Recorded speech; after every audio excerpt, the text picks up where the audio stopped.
was identified early on in the Mohawk Council of Kahnawake's 2021 term of office that we did have a lot of problems.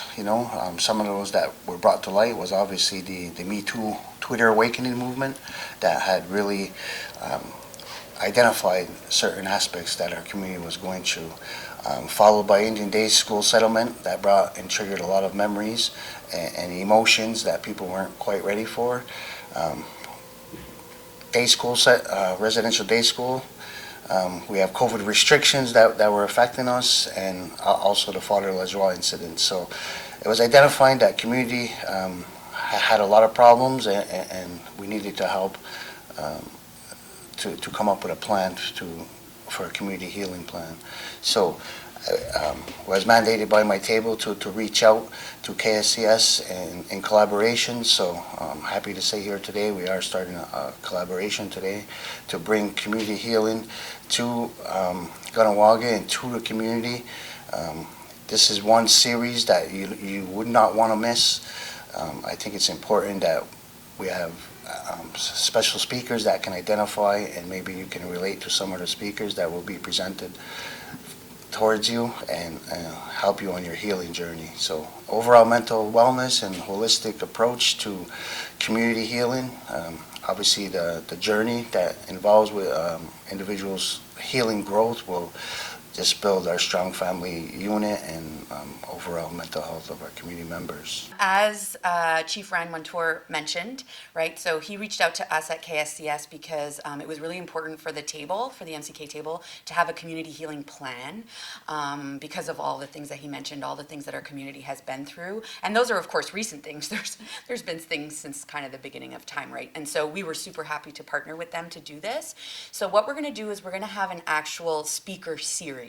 So that is the first part of the community healing plan. So our idea is to have different speakers from all across Turtle Island to be able to come to the community and to be able to express to Kahnawake all their different learnings that they've had with regard to healing, wellness, because people are struggling with different types of things. And so you might, as Chief Montour mentioned, you might kind of feel more comfortable with one speaker as opposed to another, and that's why we're going to try to have it as diverse as we can, right?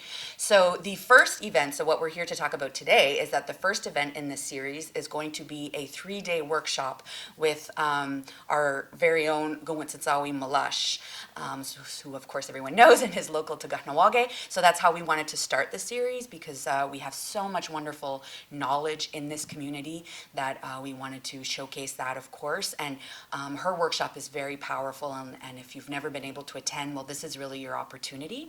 So it's a 3-day workshop happening on March 29, 30, and 31.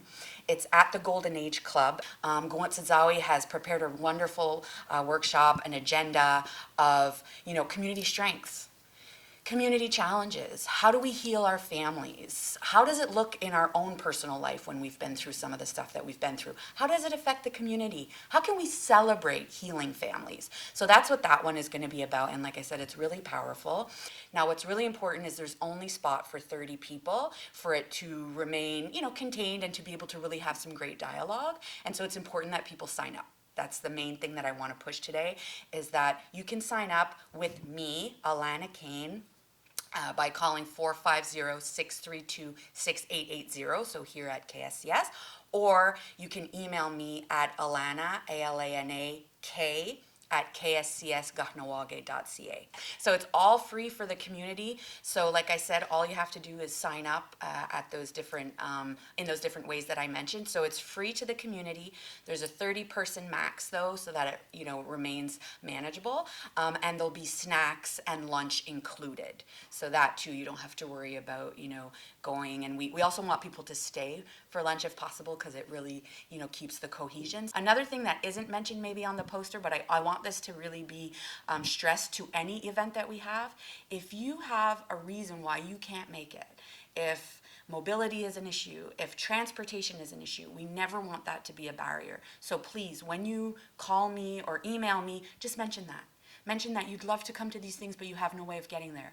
We're going to make sure that you can get there, okay? We really don't want anyone to not be able to come to something because they have that form of barrier.